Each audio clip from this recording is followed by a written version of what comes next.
Hello, and welcome to Cut Reveal, a podcast where we talk about the editing art form and all the hurdles that come with that career path. As always, my name is Piotr, and I'm here with my co-host Ricky. Hi, how's it going? In the flesh. Today we have an exciting interview with ace editor Mike Sale. Mike edited Black Adam. That's right. I mean, I'm sure everybody's heard of Black Adam, considering it's the biggest, it's got The Rock, who arguably is the biggest star right now, and it's also part of the DC franchise. And this, I think, is also the first superhero film that The Rock has been a part of within the DC universe. He hasn't been in the Marvel universe, but anyway, so that was exciting to talk to Mike about that. He also worked on a slew of other films ranging from all over the place. If you look at his IMDb, it's super eclectic. There's series and comedies and other action films. And then I think this was, the first like superhero film, but also not the first Rock film that he's also edited. But Mike being so gregarious and telling us all about his start was very interesting and very helpful. He was also an assistant editor for Wonder Years, which is like an awesome show. Yeah. That's kind of the way he started in the industry. Anyway, without further ado, let's roll the tape.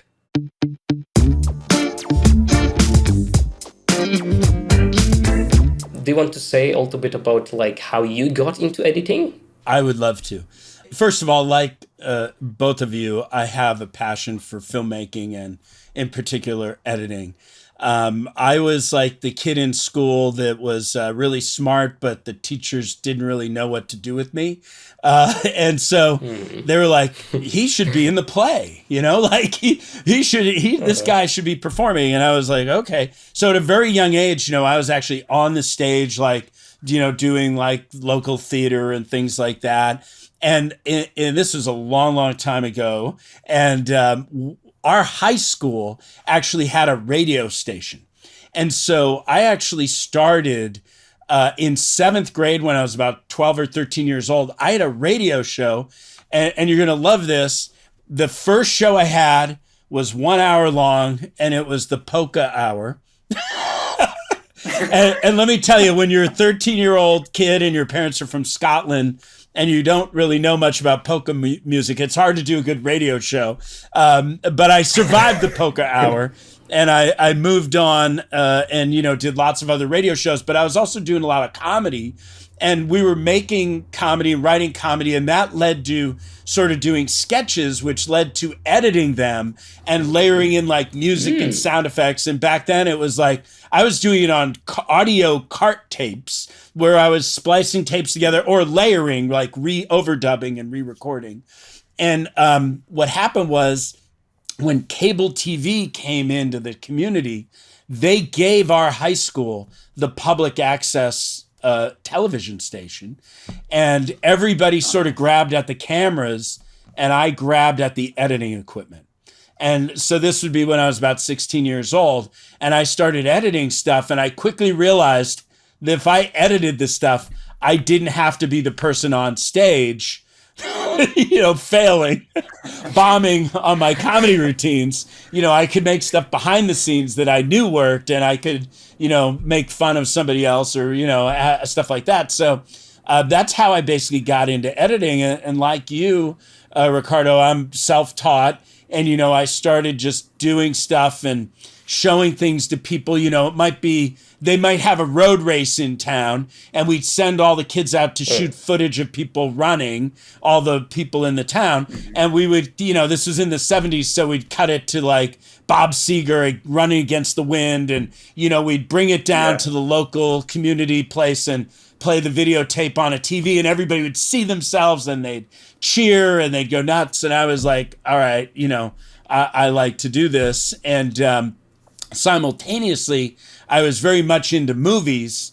And so I was cleaning a movie theater on the weekends. I'd get up at 7 a.m. when I was 14 years old, and I'd clean the theaters, and they would let me see all the movies for free.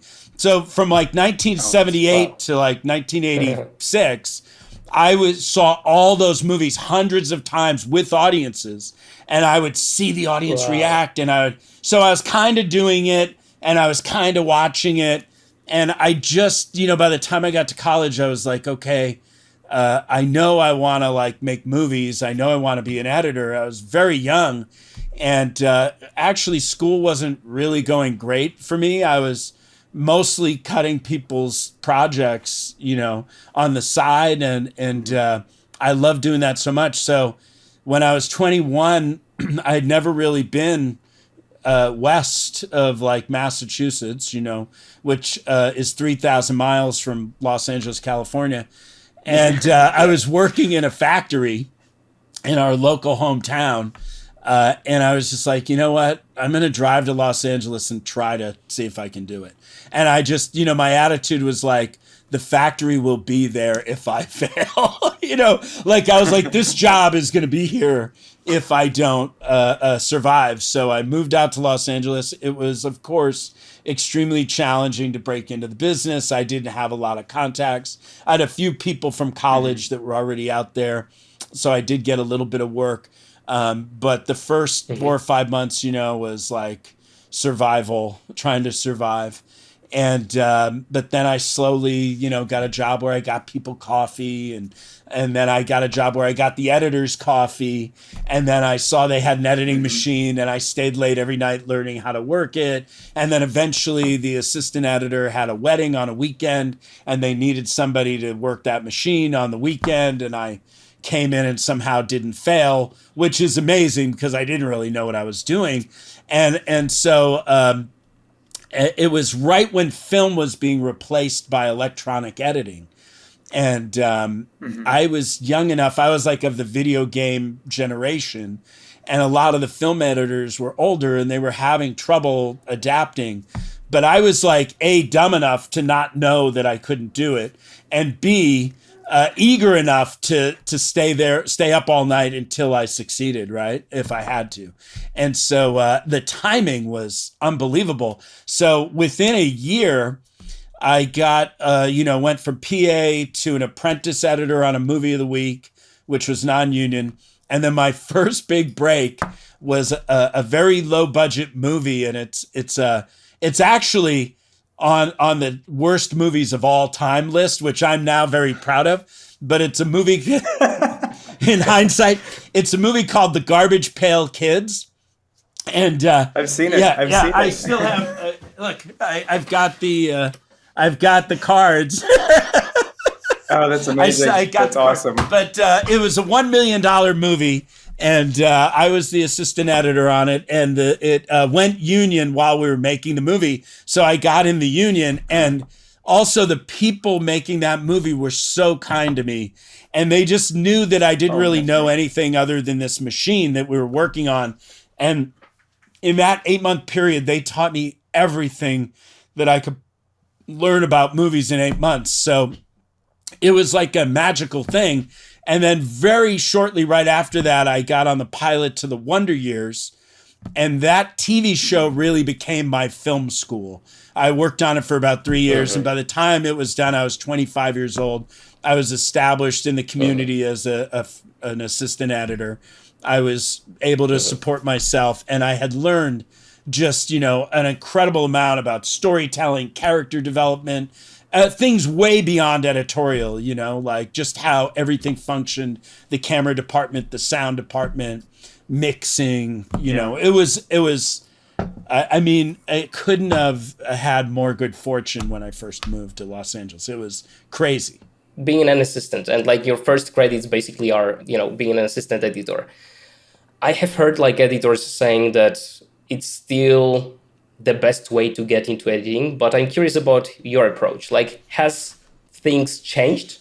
Or do you still think that like getting into editing by doing assistant editing first is like, very beneficial? What's your take on it? Yeah, I do. I'm a big believer in mentorship. And like for me, those years that I did that and remember, I was editing little projects the whole time, but working with those editors who had been editing for 20 or 30 years, it gave me an invaluable foundation for the rest of my career. And so I think like mentorship is a really fantastic way to learn not only editing, but filmmaking in general. It's hard because, when we're young, time goes slow. and it's hard to wait and be the one in the background and learning. But look, I'm a person, it took me over 20 years to get an agent. I didn't cut my first feature film until I was in my 40s, right? But when I did, I had success with it because I was ready for it. And the reason I was ready for it is all the effort and learning. Now, look, if I could have made it go 10 years faster, would I have made it go 10? Of course. Of course I would. I always thought I was ready, you know? But the things that I learned from all those great editors, you know, are with me every single day. And what I tell people is the craft of editing is like, one of my favorite things about it is it's a thing that you never stop getting better at if you keep doing it. Yeah. Because every project, as you know, everything you learn a little trick and you go, oh, I'm going to remember that one for the next time. And you come up with way, oh, that solves that kind of problem. And so, you know, being able to have people look at my scenes and give me advice and guide me and instruct me and, you know, like even just watching performances, like spending hundreds of hours with directors and editors looking at raw footage of actors and seeing what they pick and looking for like just the twinkle in the eye and the little thing or the little smile on somebody's lip, you know, and learning that by then seeing what they choose, you know, it's incredibly fortunate. And so I try to be a really good mentor. So with my assistants, what I do, you know, with technology, it really creates a barrier between the editor and the assistants because, you know, you could be in different locations, everybody's on different machines, and the jobs are very different, like bringing stuff into an Avid and categorizing it and doing all the technical stuff and understanding exports and files and things like that is a very different skill set than crafting a performance, you know? So I encourage all of my assistants from the you know, every person in the room from the PA on up to engage creatively in the film. And I bring them in and run stuff with them and I listen to them. We talk about the footage and I explain to them why I'm doing stuff. And for assistants who are learning and they can take their time to cut a scene and show me, I work with them. And what I try to do is mentor people. And I worked for an editor who taught me this. It was this great lady, you can look her up, named Millie Moore. She was from another time, and she was tough as nails and really fantastic. But she smoked, and she said, "Michael, I wanna push you up and out, not down and out." You know, and so she was very hard on me, you know, but what she wanted you to do is learn and grow and move on. She didn't want you to get trapped as an assistant, you know. And so what I try to do is have my assistants come with me and create with me and learn from me and then go on and create and make their own things, you know. That's awesome. That's amazing. That's so nice to hear because we don't hear a lot about. Not to say that it doesn't happen with other editors that we've talked to, but I think you're the first person to talk to us about mentorship. And we know we have friends that have mentors as well, but to hear you say it in the way that you're saying it is really heartening. It's pretty awesome. By the way, I'm because like, you know, I'm asking about like assistant editor route because again, I've heard it a few times. Like for example, Tom Cross, I think he also says that it's like a great way to get into editing by doing assistant work first. Yeah. But I think that you're more stressing the fact that the mentorship is important rather than assistant route particularly, right? I mean, it's good to be an editor that knows all the technical stuff that assistant knows because it makes you a better manager. But I think if I was the assistant, and hopefully I want to be an editor, not all assistants do because it's its own craft. And I appreciate that. But for the ones that do want to be an editor, it's great if you're in a situation where you're getting both of those things, you know. And that's really goes back to the studio system, you know, the old movie studios. The way it worked with editing is if you want to be an editor or a sound editor, you started actually in shipping and receiving because you would take the film and the negative and the sound to all the cutting rooms. And then you would work your way through the sound department editorial, And once you became a sound editor, you then could become an assistant picture editor. And then you'd work your way up to editor, so that if you were the editor, you knew what everybody else did. And that was how it used to go. So in the technical world, it is very valuable to know what everybody else does. It's hard to, there's a lot more people now in post-production doing a lot more things. You have thousands of people working on visual effects, and you can't possibly know exactly how all those people do all those things. But, the more you know, the better. It's wild what it is now. Especially on the film like Black Adam, right? Well, in something like Black Adam, I mean, it is the ultimate group effort. Like, there are literally thousands of people working on the movie 24 hours a day all over the world, right? And we're sort of in this little hub where we're receiving visual effects, we're receiving music, we're receiving sound effect work, and we're also crafting the story, and then we're shipping that out, and we're trying to coordinate all these people to make something that in the end actually works, right? And the level of talent to make a movie like Black Adam is really insane. Like it's you have people that are artists that are working on one shot for 6 months, that we might have meetings about every other day for 6 months. And it's beautiful. And with somebody like Jama, who is a true visionary director, and he's also from another land. He's a global person. I think he grew up in Spain, and so he's very visual, and it's very important to him that it be visual. And it was fascinating to just watch how he developed shots. And then Bill Westenhofer was our visual effects supervisor. And that guy, you can look up his credits, is also a genius. And some of the things they made were just like, I mean, as the shots came in, I was just like trying to desperately open it up and add frames. I was like, why did I cut this so short? This shot is beautiful, Based on that, with all the heavy visual effects that were in Black Adam, what were the challenges that you faced when editing that? When you didn't have those shots, you're dealing with green screen footage or just animatics sometimes. What were the challenges of that? Yeah, my background comes mostly from like dialogue-driven comedy, right? And in a movie like that, during the 10-week director's cut, you can basically get it to play like a movie in terms of rhythm and pace, and you have all the footage or enough of it. And you can do it quickly. In a visual effects movie, the process takes every last second of the entire year-long process, right? And one of the harder parts is when things are like in pre-visualized form, when they're in drawings or, the sort of video game animation form, which is becoming amazing what they can do. But tonally, it's very different than what it's going to look and feel like when it's the actual actors and real people, right? And so there is a desire to like trim too much stuff out, right? A, you have budgetary concerns, so there's pressure to shorten things.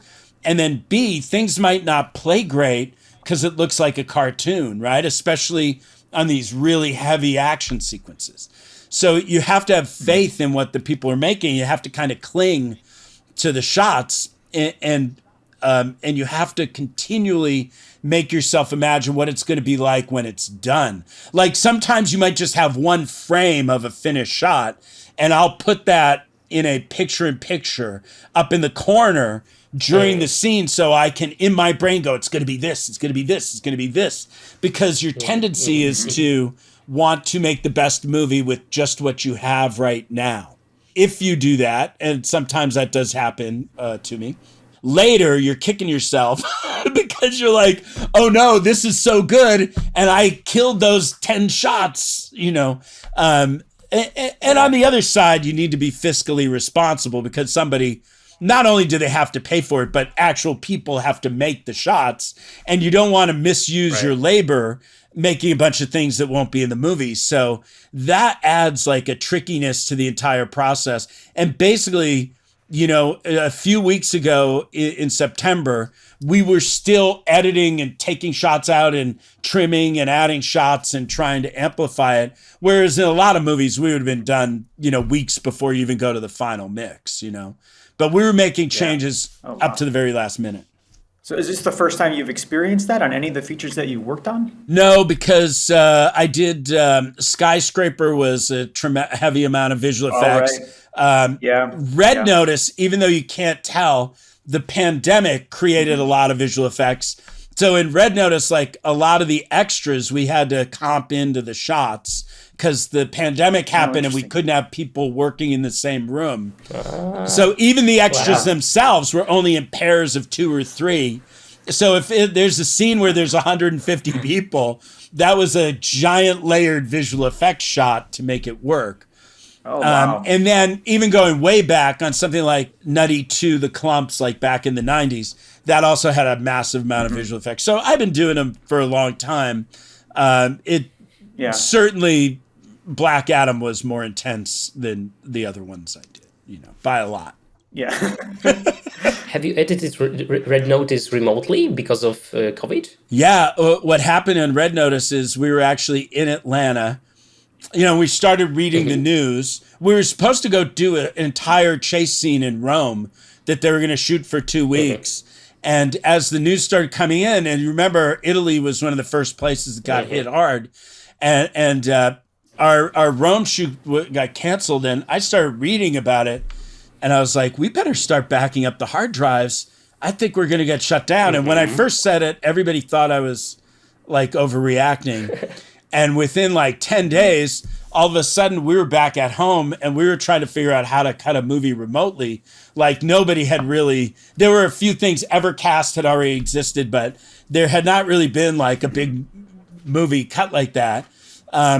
So we had about 3 or 4 months off. And then during that time, we figured out a process and we were actually able to do, when they went back to shoot, we did all the cutting from home.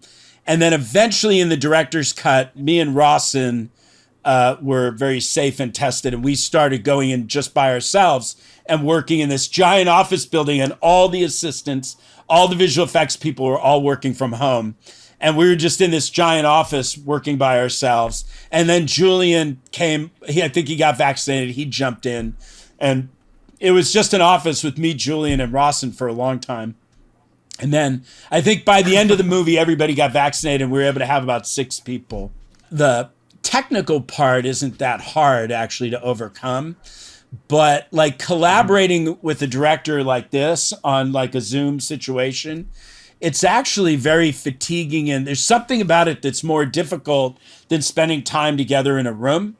And, you look at people differently on camera. I have to like learn to have a poker face when we're editing on camera, right? Or he does too. Yeah. Because we start reading each other. Did he like the scene? And so that was like a big adjustment. But I prefer working in person with the director if I can. For sure. There's something to be said about that interaction of being in the same room with people. Because I've definitely edited stuff in the same way where it's like the person is looking at the screen and they're all like this, and you're just waiting to hear like, okay, what are they looking at? What's going on? So and then if there's a delay, then you're like, oh my God, they hate it because they're not responding as soon as I'm asking these questions. So yeah, that's funny. And I know exactly what you mean. Yeah. I was going to ask, like, since you started editing remotely, like, did you find that it was more challenging to get into the editing zone when you were not in that studio space working with people together? Because I think, like, for me at least, when I switched from working for a post-production house to working as a freelancer, I had this, like, especially the first few months, I had this, like, a big, I don't know, like a mindset shift that I couldn't get into the editing zone easily. Like, it took me like sometimes 3 hours to finally start editing. I was just like delaying it, postponing. So what was your experience with it? Did you experience something like that? Super interesting. I had already cut some things in my, I had a pretty good home editing office setup. And I had already cut a movie, a very small movie called Demoted.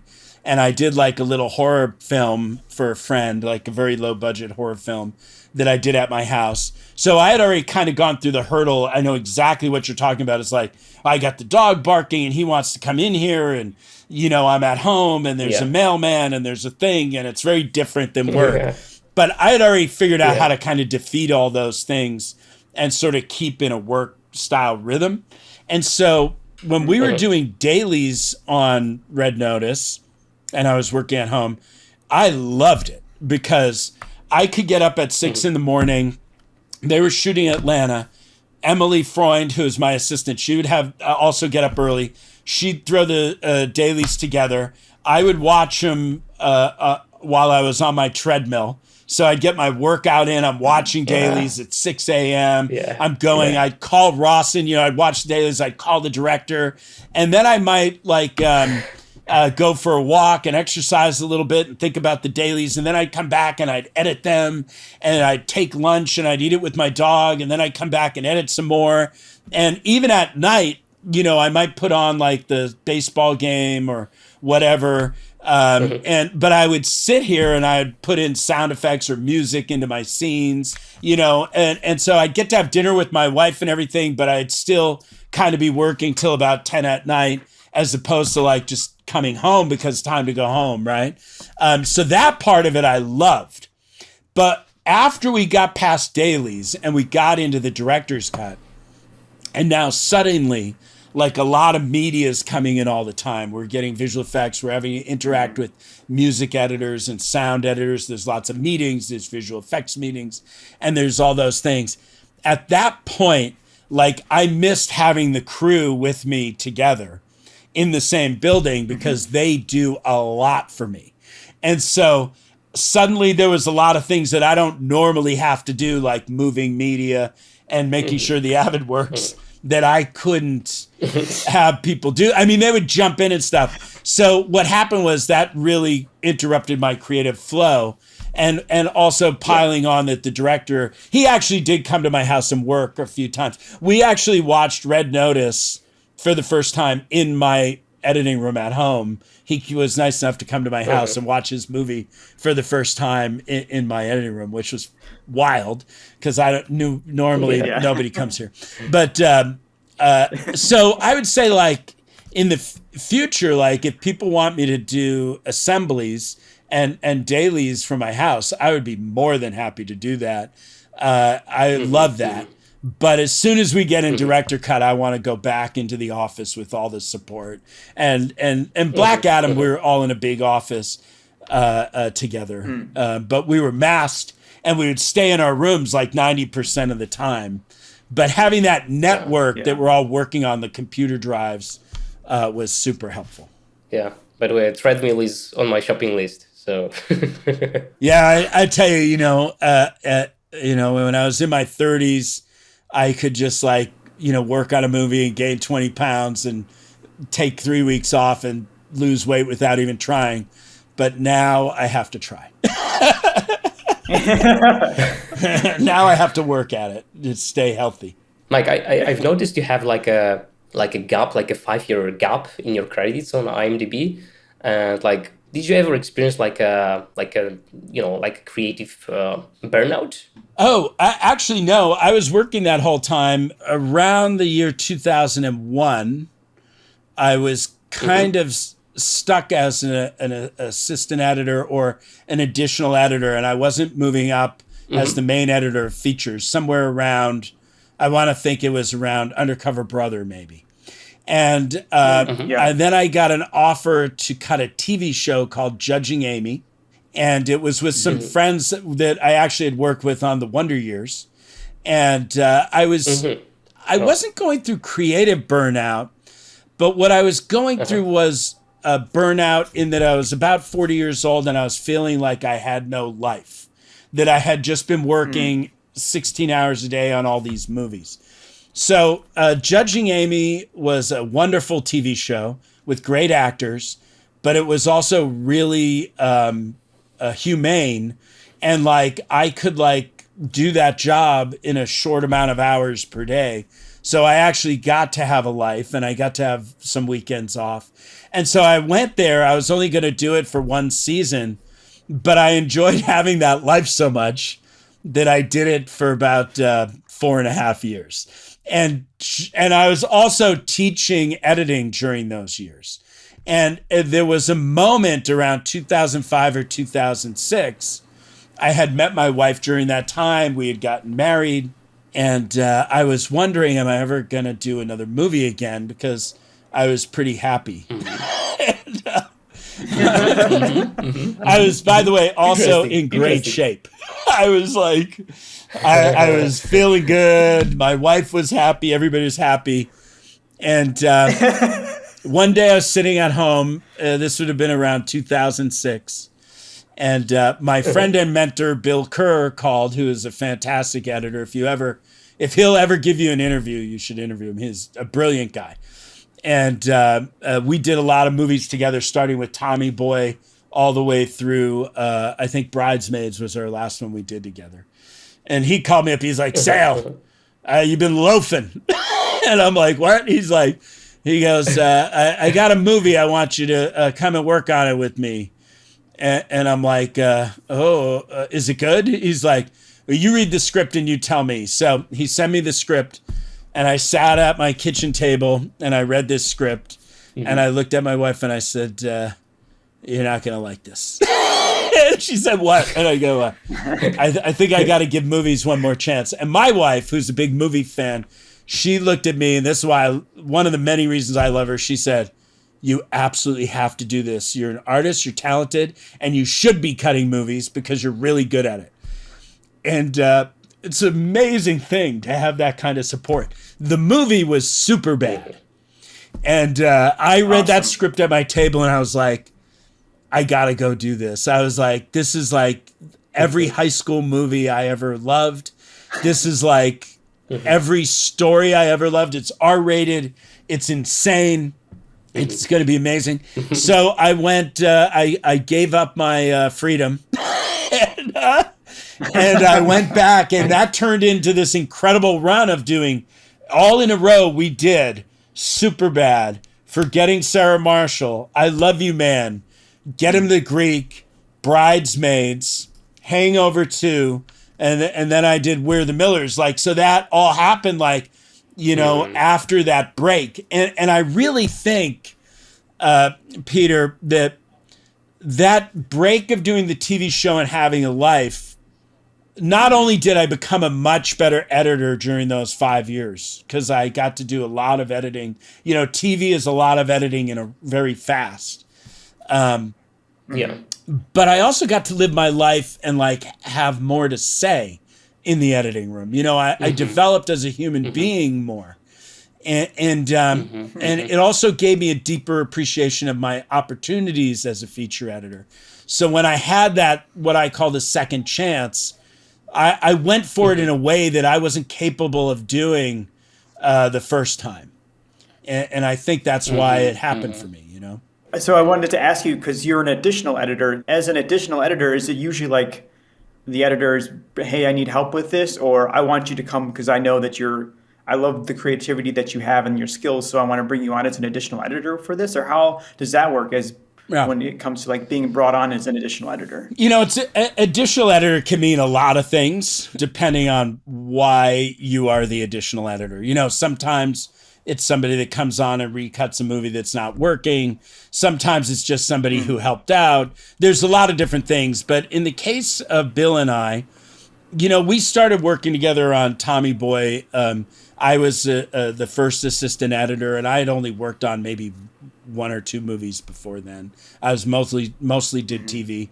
And Bill, that was his first movie that he edited. He was a TV guy, and he had worked with the director, Pete Siegel.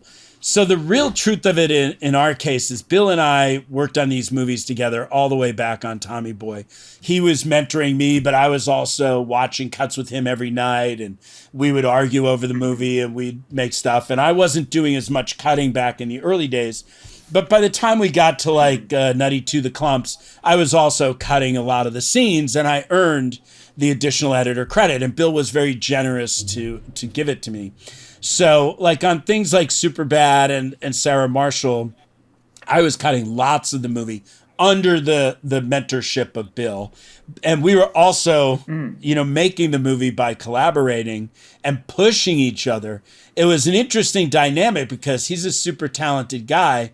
And, I would cut a scene and he would go, yeah, that's pretty good, but I'm going to make it better. And I would go, yeah, well, while you're doing that, I'm going to recut your scene and make it better. And he, and then sometimes we would fight for the other guy's stuff. I'd go, no, you're not putting my version in, you're putting your version in. And he'd go, your version's better. And I go, I hate you. And I go, I love you. And then, we'd laugh, and so that creative friction, ended up making a lot of stuff, which is part of why I always, when I'm working with directors and creative people, like, I do it with a lot of love with them. Like, I respect them and I love them and we're friends, but I'm also not shy to sort of be to challenge each other creatively and to be like, and to push the limits and argue and be passionate. Right. And like Bill and I certainly had that. So he was kind enough eventually to give me a front credit, I think, on Getting to the Greek. And, obviously, like, those credits, you cannot buy credits like that. And, you have to earn them. Yeah. And Bill made me earn them. But it, again, by the time I got to be the editor and the only editor, I was very ready for the job. That's great. Tommy Boy, also one of my wife's favorite movies. I really like your wife. She's smart. Tommy Boy, that was it was a real learning lesson because, when Bill and I were up in Canada, again, we hadn't made a lot of movies. We were kind of the outsider people. People were like, who are these guys like editing this comedy movie, and the dailies were amazing. Like we were laughing so hard as the dailies came in, and it actually, Bill did a great job on the assembly of the movie. It was funny right from day one. It tested well. Everybody we showed it to loved it. And then it came out and the critics savaged it. I mean, they just destroyed it. Right. And it didn't make a lot of money. It was a box office failure. And at that point we were like, wow, what happened? But then in the aftermarket, which was VHS back then, it developed a huge fan base and a huge following. Yeah. So like a lesson, I'm very happy actually that happened on one of the early movies, because one of the things we learned is like, you can't control what the critics say. And you can't control the box office, because there's a lot of things that determine whether a movie is a box office hit, and not many of them actually have to do with the movie because nobody's seen it yet, right? So like that's really about the marketing and the premise and the stars and things that we can't really control. But what we can control is how the characters are in the film, how the movie holds up over time, right? And the way we can control this is by not taking the easy way out, not doing silly things, but developing characters that people want to see over and over again. And so I don't always do this on every movie I make, but what I do try to do is make movies that people want to live with for a long time. So I try to make them so they're not disposable. Yeah. I think you've nailed that on the head, because a lot of the movies you worked on are that, with your hands on Superbad, and obviously with Tommy Boy and Get Him to the Greek and Sarah Marshall. Those are all movies that are, in a way, have a cult following, and they'll always have a cult following. So, my hat's off to you, Mike. Thank you. And that's, those are all Mike and Bill. And then I've taken what we did, and I've actually done a little bit more commercial movies, but I've tried to apply the things we learned on all those films to like the bigger action comedies, which is, it's difficult, but you can still try to do it, by what choices you make.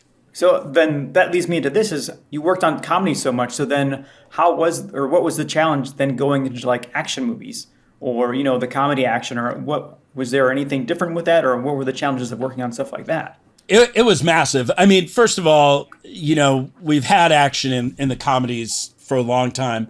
So I never had a curve of cutting action or anything like that. But, when you have a good example of it would be if you take, I did a Netflix movie called Spencer Confidential with Mark Wahlberg, right? Yeah. So if you take a movie like Superbad, what you have in that movie is hundreds of laughs, right? And what we're doing in that movie is we're going, we're a comedy, we're a comedy, we're a comedy, comedy, comedy, comedy, comedy, comedy, comedy. And then when you're not ready, we go emotion. And all of a sudden you're like, holy crap, I felt emotion at the escalator in Superbad. How did they do that, right? On something like Spencer Confidential, which has more action and not as many jokes, we're actually doing the opposite. What we're doing is going, we're a drama. We're cutting this guy's head off. We're a drama. This is tense. There's tension. There's tension. There's tension. Joke. Oh, you weren't ready for it. Boom, big laugh. No. Forget about the jokes. We're a drama. Joke. Right? So it's kind of like the best example of it is not one of my movies. The best is Frank Curiosity was the editor of Die Hard, right? And if you look at Die Hard, Die Hard is like the bomb action movie from the 80s, but it has like 8 giant laughs in it, right? Like maybe even less, right? So people remember it as a funny movie. So basically when you're doing the action, it's like a balance of tone and like amount of comedy. Like in something like Black Adam, you don't want to have a joke at the end of every scene. Like it wouldn't feel appropriate to the moment, right? So what you do is you find your little spots where a tension breaker or an icebreaker is fun for the audience. And you sort of try to create that thread, right? And so I always look at movies as 2 parts. Like if you're doing a comedy, you're basically making 2 movies. You're making the comedy and you're making the movie underneath. And when they work, the ones that you like are because the comedy works great and the movie underneath it works. If you don't get the movie underneath it to work, you just have a funny, disposable movie, right? And so then in the action movies, it's kind of, again, the opposite. It's like you're making that action movie work, but you also want the comedy to be the cherry on top, right? So if you took something like Bridesmaids, and Bridesmaids was just as funny as it is now, but you didn't feel emotion for Annie at the end, like when like the wedding happens and all the stuff, it would not be a movie that holds up over time. It would just be a movie that was funny, right? And the same thing if you take Todd Phillips' movie, The Hangover, which I didn't work on. If it was just as funny as it was, but you didn't like the adventure that those characters went on, that he did such a good job of making actually work, that turn where it turns that Zach Galifianakis is the one that drugged him was massive in that movie. It worked unbelievably great, right?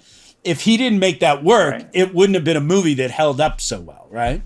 So when you have comedy, you're automatically doing more than, like an example of a comedy movie that I worked on that doesn't do more than one thing is going all the way back to Naked Gun, 33 and a Third, right?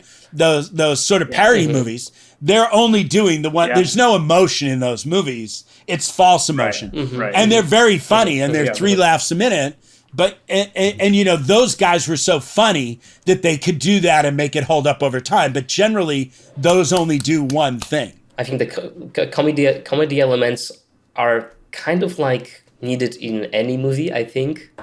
Even in like dark drama. You still want to have those moments that make you smile inside a little bit at least, right? James L. Brooks, as good as it gets, right? It makes you laugh. It makes you cry. It you know, to me, those are the best movies, right? When a movie can do all of those things, right? Jim Cummings, like one of my favorite directors, he I'm paraphrasing here, but he basically said something like, you know, you need to make people laugh or people will laugh at it or something like that, right? I get you. Yeah. If you don't make them laugh with you, they'll laugh at you. Yeah, exactly. That's a better version of that, of what he said. Sure. Sure. Mike, could you, because like, you know, a lot of us, like me included, want to get, you know, on that high level of editing big films, right? But at the same time, I think that it comes with cost to some extent at least. So I was wondering, like, could you, like, you know, walk us through your typical day when working on a film like Black Adam? Yeah. From the moment you wake up, basically, to the moment you go to bed? Yeah. I mean, first of all, it does come at personal cost because to make a movie I guess maybe there are some people who can do this job that don't have to sacrifice as much of their life as I do. But for me to make a movie, it takes a lot of focus. And I could tell you, it's not a coincidence that my career in films elevated after I met my wife, who you know, is so amazing and like takes care of so many things, so that I basically only get to think about the movie while I'm on it. And like that's like a luxury that a lot of people don't have. Like, you know, she makes sure that like my car registration is up to date and things like that, you know. So I'm like super spoiled, and I love her for it. And You are. she loves doing it because she actually thinks that making movies are important, and I do too. And you know, we like putting out there. So my typical day on a movie starts this way. I usually wake up around 6 a.m. It takes me about a half an hour to get the blood flowing and my brain going. And by about 6:30, I have a trainer that comes to my house, and we will train for an hour. And we usually do that 4 or 5 times a week. At 7:30, I jump in the shower, I hit my car, and as I'm driving to the office, I'm doing phone calls, and I can text while I'm driving audibly, answering texts and stuff, so that when I hit the office at about 8:30, everything's already kind of up and running and going. And what I do is I go in, I try to clear away as many distractions as possible. I try to look when visual effects meetings or other meetings might be, and I try to create blocks of time where I can like work and hyper focus and focus on the movie, which is harder to do on a movie like Black Adam than you would think, right? Like it's harder to find that time. I'm very good with my assistant, so I train people to create that bubble for me and like not to be like banging on my door every 5 seconds, right? And then I go in there, and in the morning, I try to do heavy lifting brain work. Like in the morning, I'm trying to do big problem solving. Like, you know, I'm trying to go like, why doesn't this scene feel emotional? How do I recut this? What is this? How do we do this problem? I'm doing those kind of things. I do that all the way to lunch. I'm actually very fortunate that I have like my food gets delivered to me the night before in a cooler. And so I don't really go out to lunch with anybody or anything. I just have my food. I eat it while I'm working at the machine. And then usually after lunch, I'll go outside and take a 20-minute or 30-minute walk, often thinking about the stuff I just edited.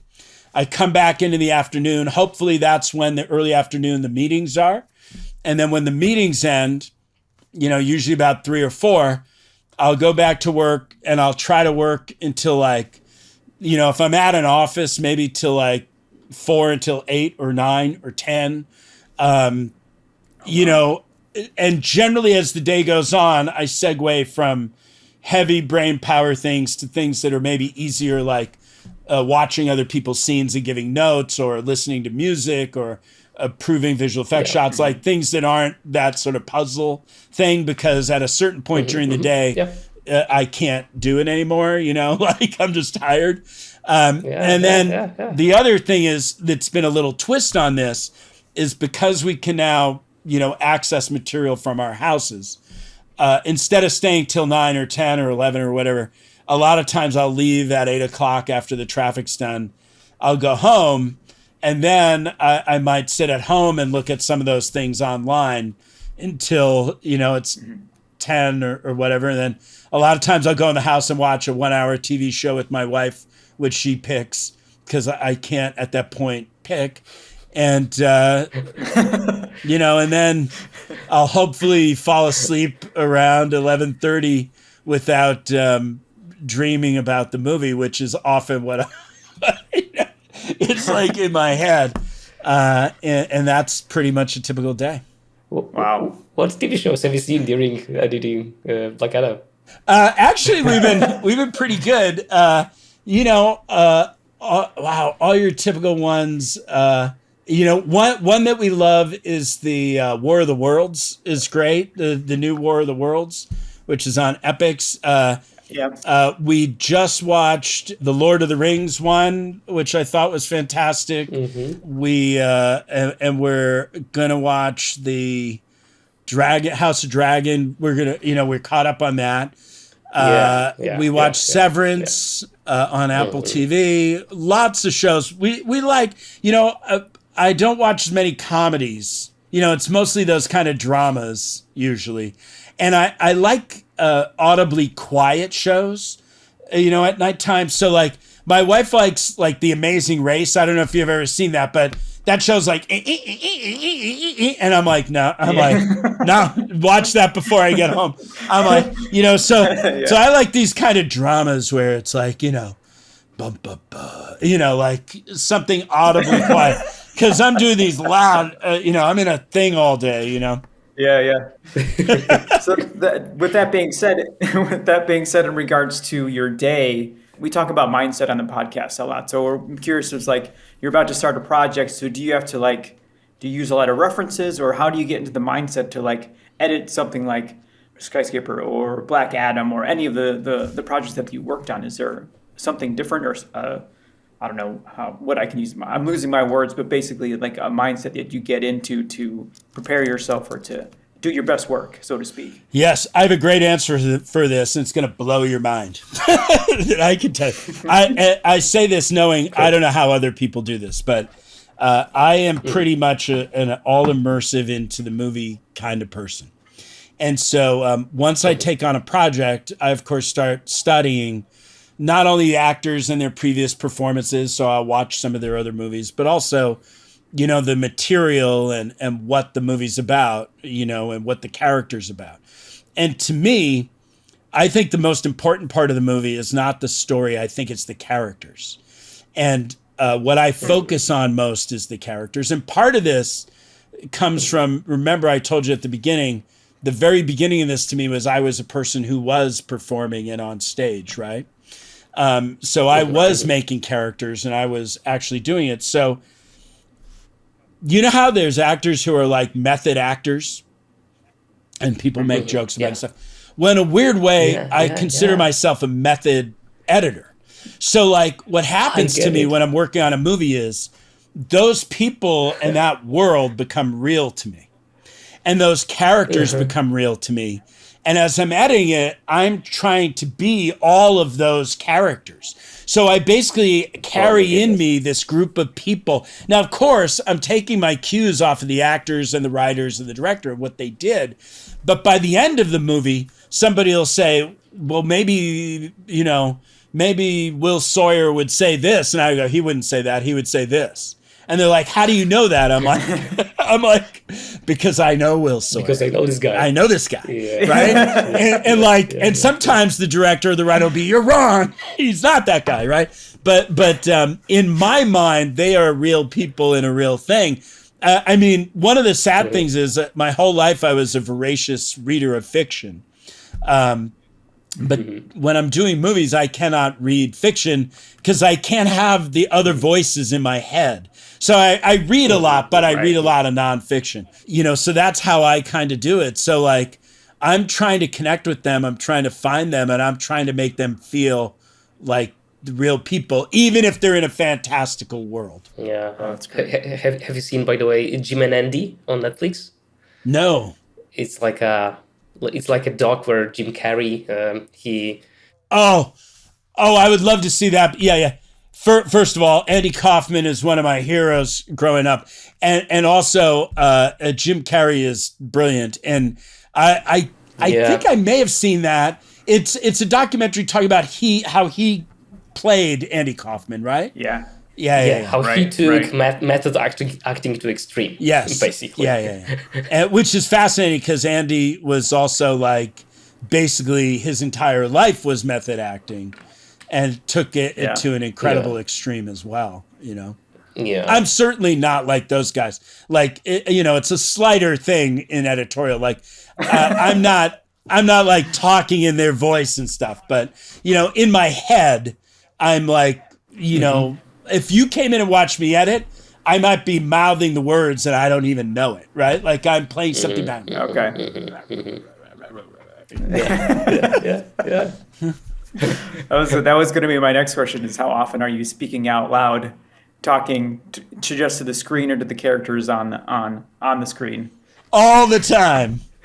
Yeah, I know there have been plenty of times when my door flies open and somebody goes, "Are you okay?" I'm like, yes, I'm fine. Yeah, here? sure. I'm hitting the desk. And a lot of times it's about the battle is with me. I'm like, I want to make this better, and so, I want to elevate this material. And so I'm like, in some ways I compare editing to like running. Running is about overcoming the pain of running. That's how you keep running. That's how you run faster. Yeah. You have to overcome the pain of it. And with editing, it's a mental fatigue, right? It's a mental challenge. And so your brain is constantly telling you it's good enough. Don't touch that one. You did that one. Somebody liked it. Move on. Don't do that, right? And like, so a lot of the challenge is pushing and pushing and pushing, to try to make it even better and better and better. Such a good anecdote. I get it. I used to run. I don't. If you run, you understand. Not that often, but I used to run, and I understand. Like I understand what you mean. Yeah. I used to run too. Then I got the script to Superbad, and now I just walk on a treadmill while watching dailies. So that's still I know. What's next for you? If you have some projects going on that you can share, of course, and then where people can follow your work. Actually, right this minute, I'm in the middle of just doing a favor for somebody and doing some cutting on a movie that I can't really talk about. It's a comedy movie. And, a lot of times I go into comedies and I just try to look at scenes and help find stuff, but which is awesome and very lucky. And I'm actually doing it from my house. So it's a real kind of fun gig, and I'm helping out some friends. Which I always love to do. I was supposed to be taking this time off and resting. So this ends in November, and so I'm going to take some time off over the holidays. And there are a lot of exciting things like on the horizon, but none of them are real yet.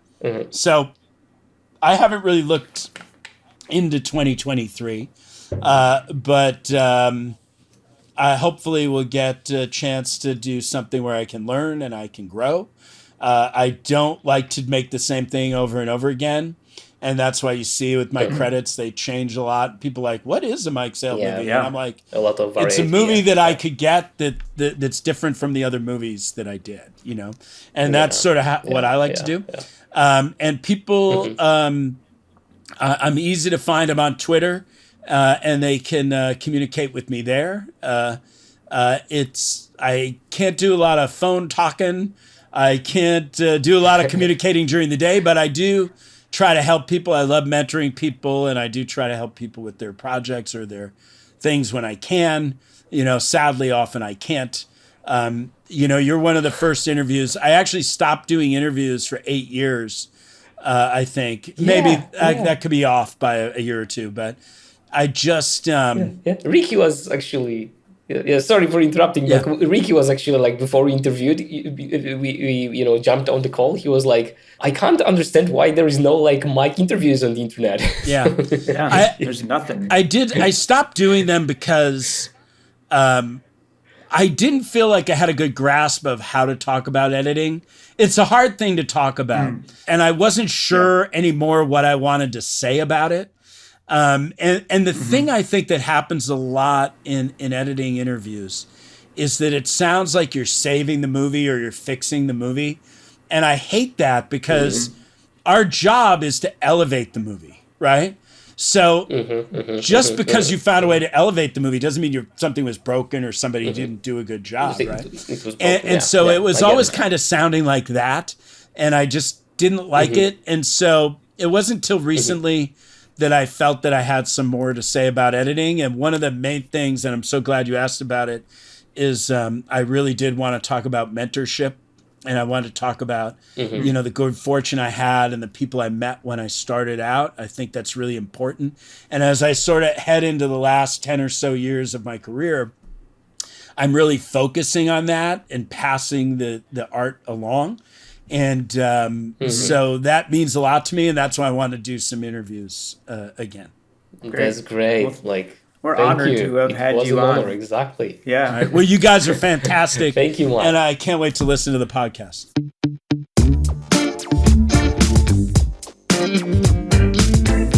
The thing that stood out to me the most is how Mike does the most difficult items on his to-do list first, right? Early in the morning. This way, he has this feeling of accomplishment early on, and then he progresses with easier tasks. He's gradually changing the difficulty level of what he's doing throughout the day. And I think it's brilliant. I think it's one of those tactics that make you more productive as an editor.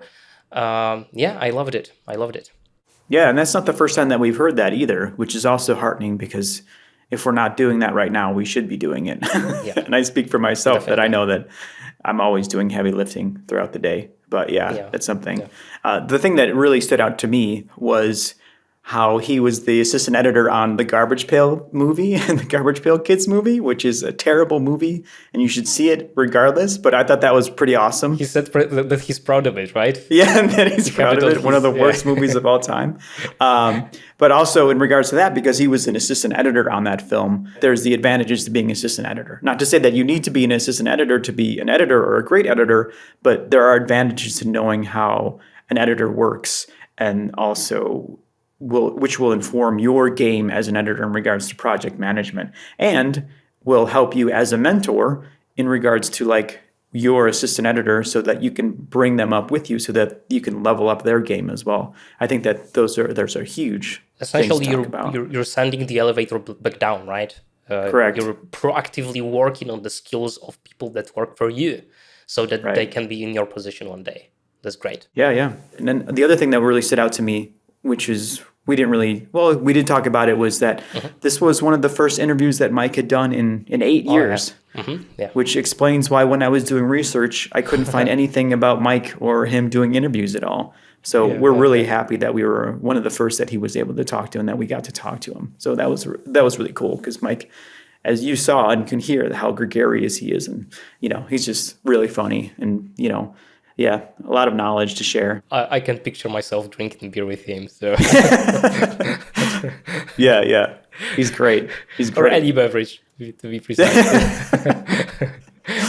Anyway, this is the second to last episode in that season. At least that's the plan. We'll see. There might be another one, but we'll see. Anyway, as always, we want to hear from you. There is this SpeakPipe link in the description. Visit it. Record us a message about what you like in the podcast. What do you want us to do differently? All of these things, we're here to listen. We want to make the next season in 2023 better. So your voice really matters. We want to hear from you. Yeah, and if you are afraid or don't like the way your voice sounds, you can also email us, and also you can follow us on Instagram at @CutToReveal. Also, Peter has a new edition of The Editing Chef. So if you want information about that, there will be also a link in the description. You should jump on that if you can, because he's really filled out the course, so it's much better than it was previously. Not to say that it wasn't good before, but now it's even better if you can even stand it. It's not only about productivity anymore. There is this library of videos, a massive library, 4 hours plus of content about productive editing. But there are also things like editing quirks. So videos about editing techniques that will be published every other week. There is also this community aspect, live sessions coming up, and things like that. All cool stuff. So if you want to learn, or if you want to grow as an editor, with me, with other people in the program, then I'd love to see you there. Yeah, so get into it, people. Other than that, that's about it. So thanks for joining us, and we'll hope to see you next time. See you. Have a good one. Bye-bye. Take care, everybody. Bye.